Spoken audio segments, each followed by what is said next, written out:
In this video, I will show you how to add a co-listing agent from within the same office and also a co-listing agent from a separate outside brokerage. And we'll start with adding a co-listing agent from another brokerage first.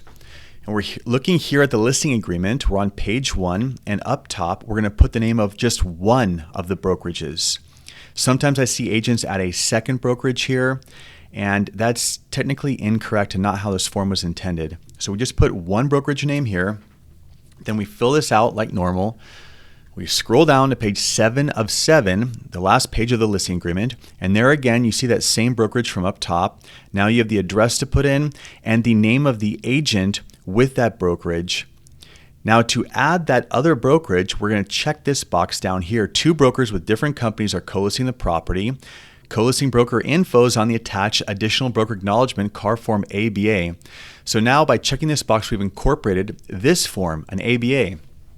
Now by default, this form is an addendum to that listing agreement we were just working on, and it's dated here.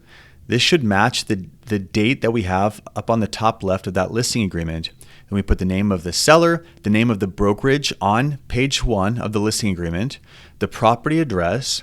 Then again, we're going to put that same brokerage on page 1 from the listing agreement. And finally here, this is where we add the second brokerage. That's going to be the co-listing broker.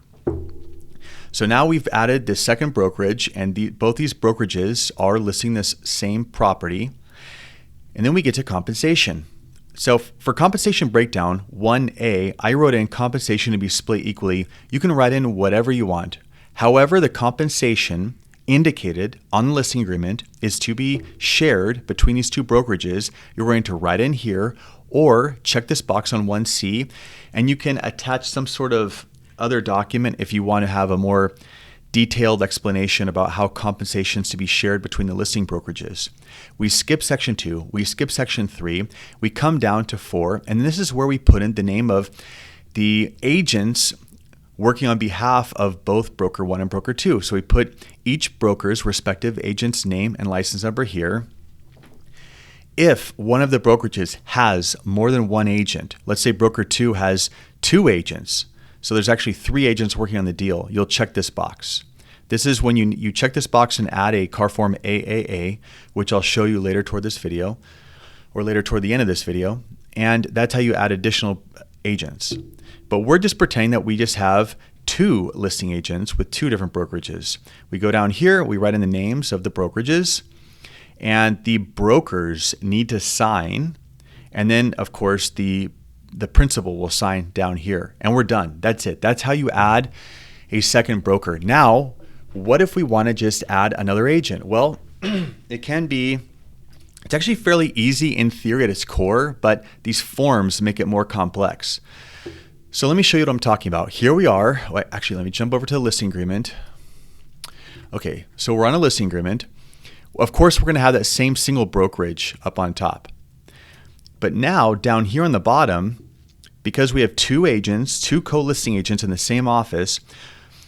So in theory, let me explain how I would do this personally. If there were 2 agents in the same office, I would have that same office name here, very easy.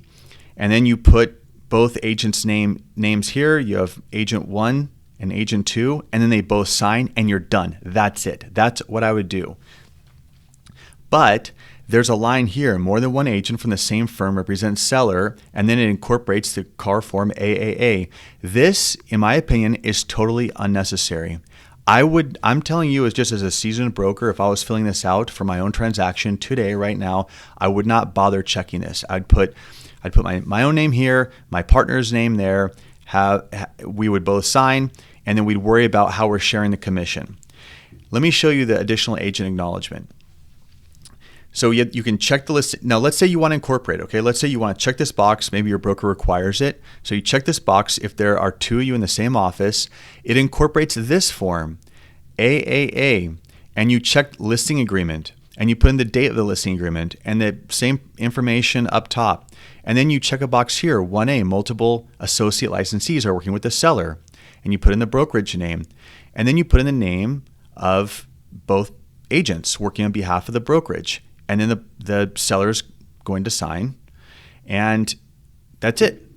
I mean, there's nothing on here that isn't already in writing here. That's why this form to me is just pointless unless you're going to have more than 2 agents. Maybe there are 3 or 4 agents. Maybe 4 agents on one team at a brokerage that are all going to work it. Okay, then add this if you're going to do multiple agents. But if it's just 2 agents in the same company, in the same firm as they call it here, I would not bother with a C.A.R form AAA. But you do need this form, Agent Commission Sharing Agreement, because, see, it was a lot easier when we did the additional broker acknowledgement. Yikes. Because you can just say, hey, 50% goes to this brokerage, 50% goes to that brokerage, and then they can go figure it out on their own.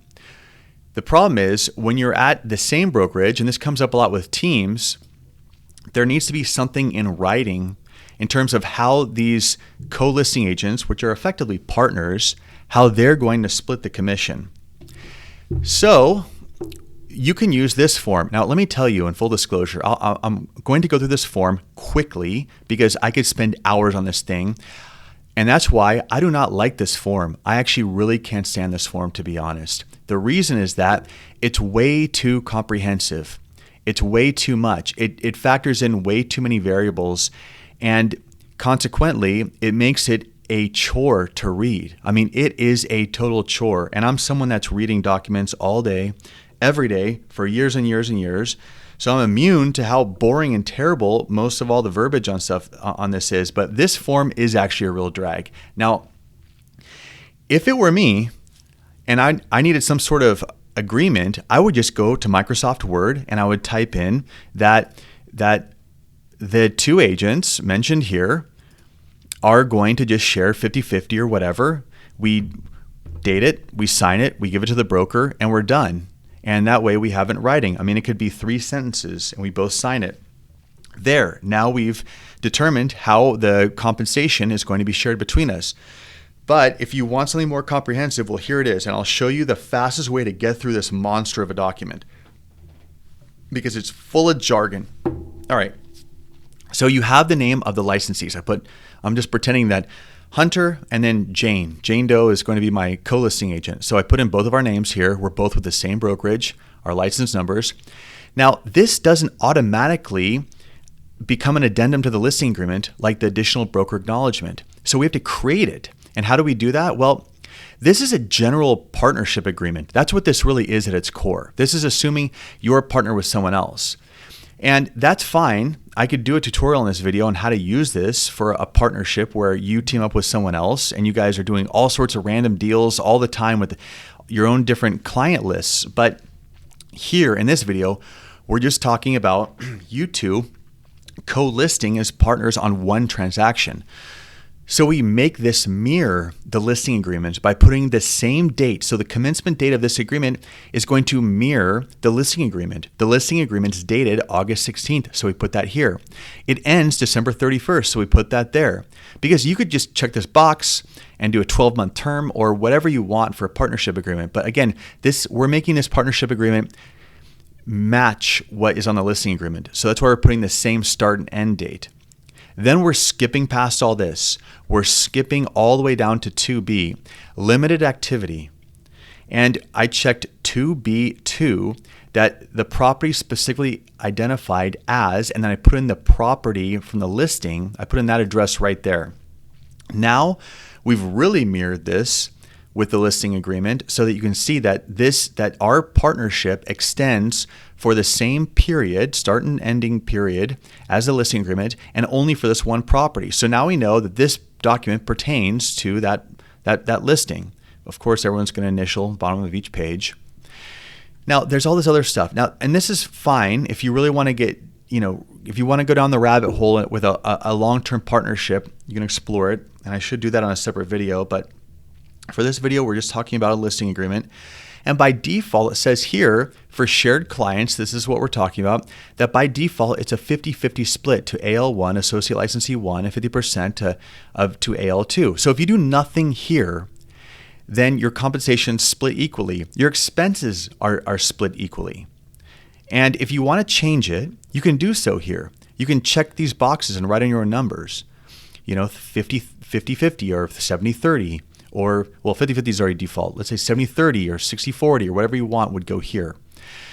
And you can check this box per attached addendum, and you can write up some whole crazy addendum as to how you want to share compensation. But if you're going through the trouble of creating an addendum, why even bother with this form? Just use the addendum as this form. Okay, we're skipping through here and we're leaving it to all default verbiage. This is all default verbiage. I'm showing you just how I do it, but there's one last change I would make. And that's because as I was filling this out, I thought about one thing. If we have the start and end date of this compensation agreement, this commission sharing form, and it matches the listing agreement, well, you know what happens in a listing agreement if it expires, but if the buyer that saw it the day before it expires writes an offer the day after it expires, you're protected in the listing agreement. And as such, this should extend so that commission arrangement between you and your partner, that should extend too. It shouldn't just end. Because if you leave the ending date up top and you have a transaction that transpires after the listing agreement expires, well, this is gone. This is expired. This doesn't count. So we're going to make it count. We're going to put in this. The term of this agreement shall be extended as needed. I don't know why I put two, but as needed to correspond with the listing agreement dated 8/16 between Balboa Real Estate and Sally Seller. Basically, it's just saying that this agreement, and you can write this however you want, but it says that this agreement gets an automatic extension on an as-needed basis to correspond with the listing agreement in case that listing agreement gets resurrected. So that should cover all the bases. And then finally, that's it. We just finished. We sign at the end. And that's all simple stuff. You don't need me to explain it on where to sign. That's how I do this. And that's it. So if you have any questions, please leave a comment, and thank you for watching.